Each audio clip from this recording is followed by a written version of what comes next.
just like I want you.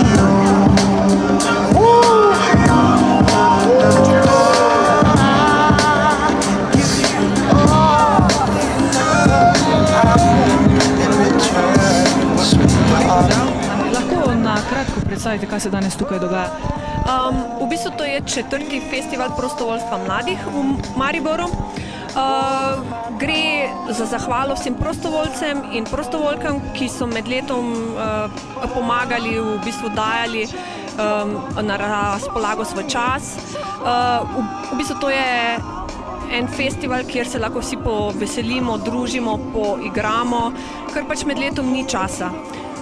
Drug namen tega festivala je, da se predstavimo samemu mestu Maribor in mimoidočim, da jih pritegnemo, da se nam pridružijo pri delavnicah.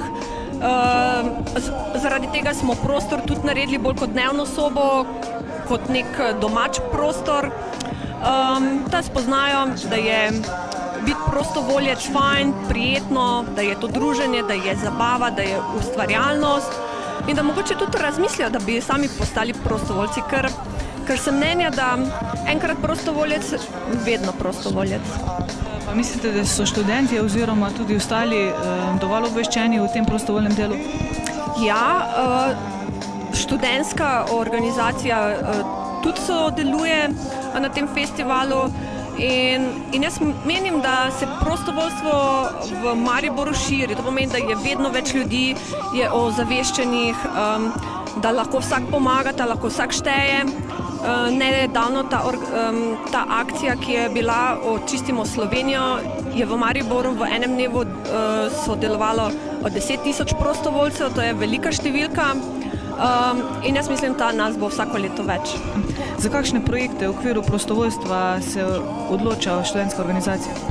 Študentska organizacija ima več projektov na temo prostovoljstva. Danes pa promoviramo naš največji projekt Študentsko delovno brigado. Poleg Študentske delovne brigade imamo tudi Šteko, ta bo v četrtek na Gosposvetski. Nam lahko več poveš o študentski delovni brigadi, glede na to, da je danes to tema? Študentska delovna brigada je projekt, ki ga ŠOM izvaja že 12. leto. Letošnje leto bo v občini Grad na Goričkem, potekala bo od 16. julija do 25. julija. Vsi zainteresirani se lahko prijavijo na spletni strani www.dostop.si/štb. Ponovadi pač poteka delovni dan od 8. do 3. ure, kjer se dela na različnih deloviščih.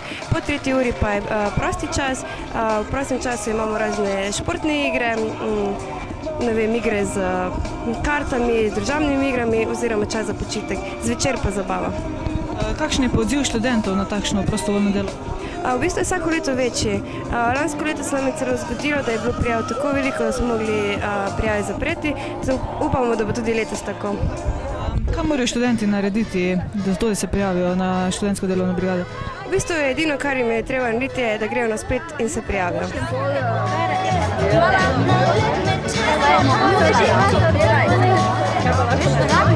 Ja, eno kilo.